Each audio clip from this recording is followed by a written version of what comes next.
Numbers chapter 18. Duties of priests and Levites.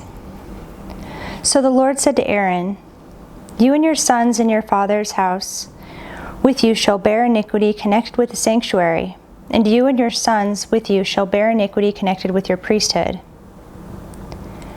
And with you bring your brothers also, the tribe of Levi, the tribe of your father, that they may join you and minister to you while you and your sons with you are before the tent of the testimony.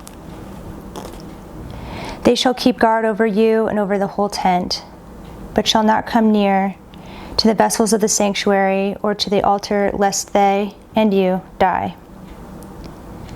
They shall join you and keep guard over the tent of meeting for all the service of the tent, and no outsider shall come near you. And you shall keep guard over the sanctuary and over the altar, that there may never again be wrath on the people of Israel. And behold, I have taken your brothers, the Levites, from among the people of Israel. They are a gift to you, given to the Lord, to do the service of the tent of meeting. And you and your sons with you shall guard the priesthood for all that concerns the altar and that is within the veil. And you shall serve. I give your priesthood as a gift. And any outsider who comes near shall be put to death." Then the Lord spoke to Aaron, "Behold, I have given you charge of the contributions made to me, all the consecrated things of the people of Israel. I have given them to you as a portion and to your sons as a perpetual due. This shall be yours of the most holy things, reserved from the fire. Every offering of theirs, every grain offering of theirs, and every sin offering of theirs, and every guilt offering of theirs, which they render to me, shall be most holy to you and to your sons. In a most holy place you shall eat it. Every male may eat it. It is holy to you. This also is yours, the contribution of their gift, all the wave offerings of the people of Israel. I have given them to you and to your sons and daughters with you as a perpetual due. Everyone who is clean in your house may eat it. All the best of the oil and all the best of the wine and of the grain, the first fruits of what they give to the Lord, I give to you. The first ripe fruits of all that is in their land, which they bring to the Lord, shall be yours. Everyone who is clean in your house may eat it. Every devoted thing in Israel shall be yours. Everything that opens the womb of all flesh, whether man or beast, which they offer to the Lord, shall be yours. Nevertheless, the firstborn of man you shall redeem, and the firstborn of unclean animals you shall redeem. And their redemption price, at a month old you shall redeem them. You shall fix at 5 shekels in silver, according to the shekel of the sanctuary, which is 20 gerahs. But the firstborn of a cow, or the firstborn of a sheep, or the firstborn of a goat, you shall not redeem. They are holy. You shall sprinkle their blood on the altar and shall burn their fat as a food offering, with a pleasing aroma to the Lord. But their flesh shall be yours, as the beast that is waved, and as the right thigh are yours. All the holy contributions that the people of Israel present to the Lord, I give to you, and to your sons and daughters with you, as a perpetual due. It is a covenant of salt forever before the Lord for you and for your offspring with you." And the Lord said to Aaron, "You shall have no inheritance in their land, neither shall you have any portion among them.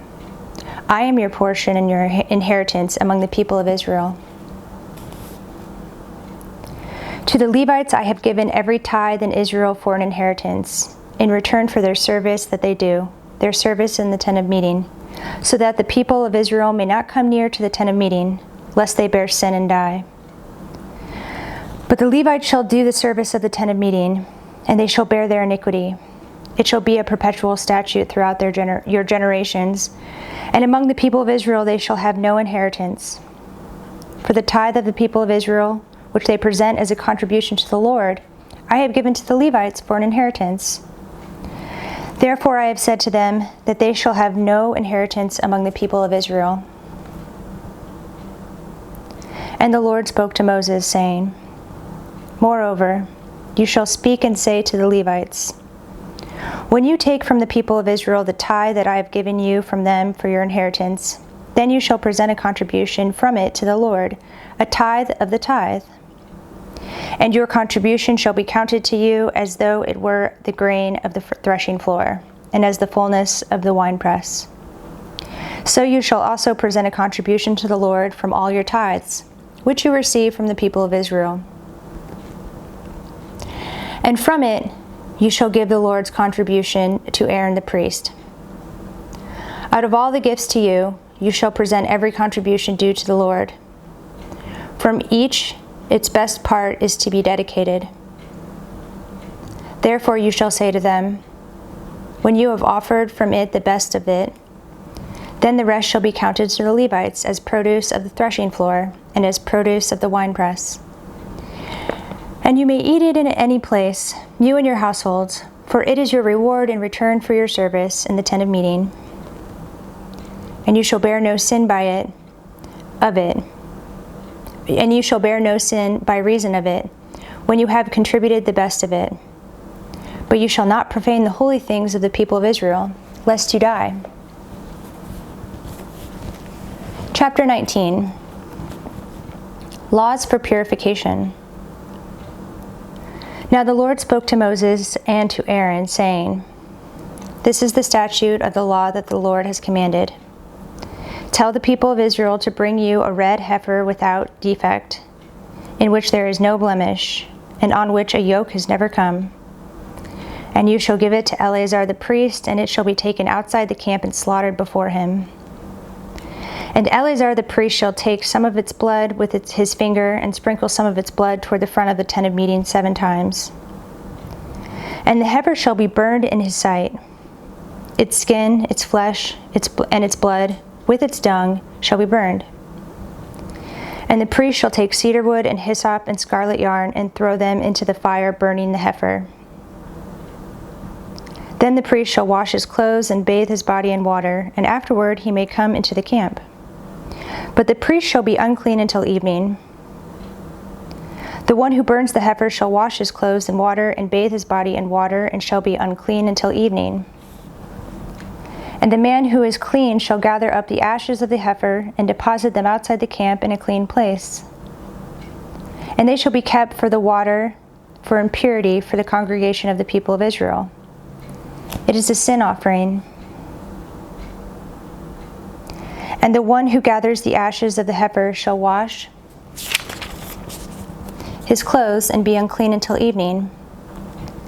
And this shall be a perpetual statute for the people of Israel, and for the stranger who sojourns among them. Whoever touches the dead body of any person shall be unclean 7 days. He shall cleanse himself with the water on the 3rd day and on the 7th day, and so be clean. But if he does not cleanse himself on the 3rd day and on the 7th day, he will not become clean.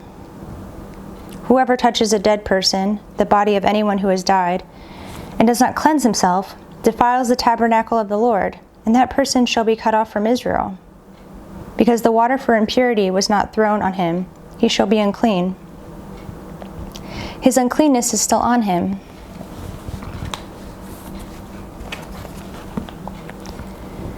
This is the law when someone dies in a tent. Everyone who comes into the tent and everyone who is in the tent shall be unclean 7 days. And every open vessel that has no cover fastened on it is unclean. Whoever in the open field touches someone who was killed with a sword, or who died naturally, or touches a human bone or a grave, shall be unclean 7 days.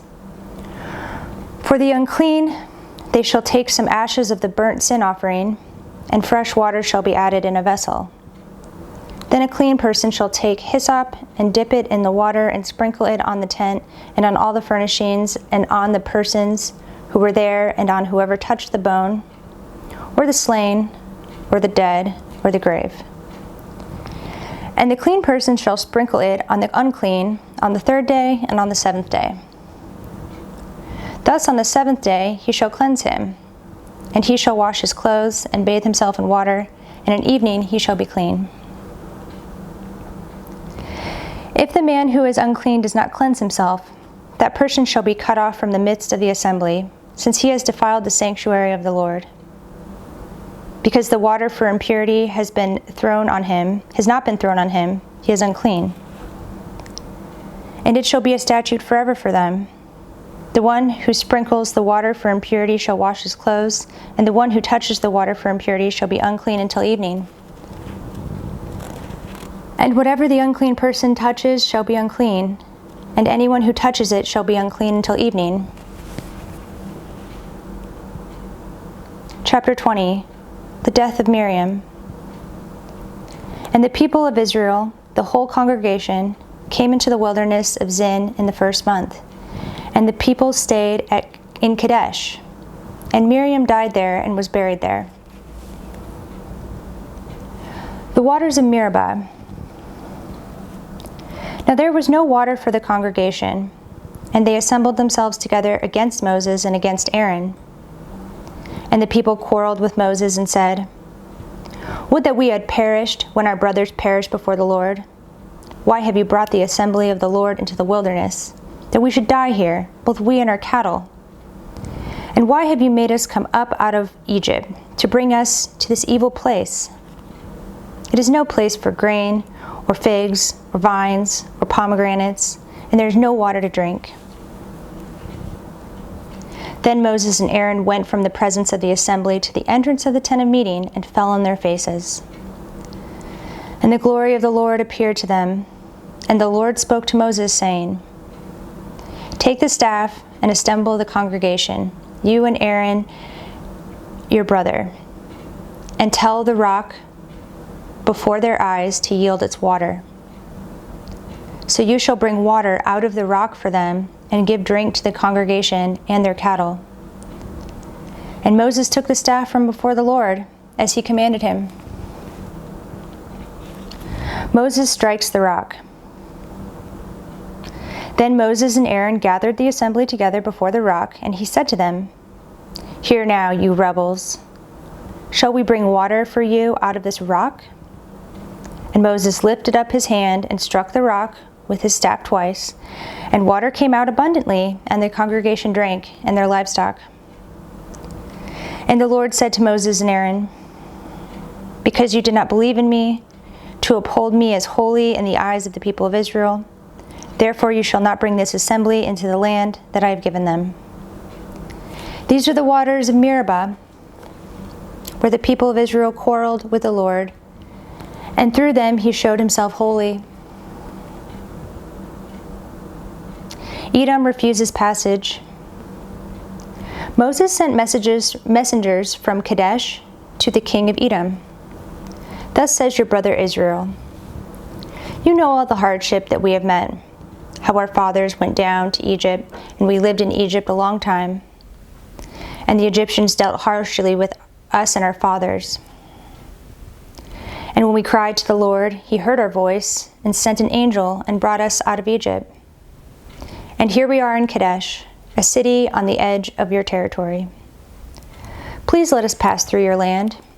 We will not pass through field or vineyard, or drink water from a well. We will go along the king's highway. We will not turn aside to the right hand or to the left until we have passed through your territory." But Edom said to him, "You shall not pass through, lest I come out with the sword against you." And the people of Israel said to him, "We will go up by the highway, and if we drink of your water, I and my livestock, then I will pay for it. Let me only pass through on foot, nothing more." But he said, "You shall not pass through."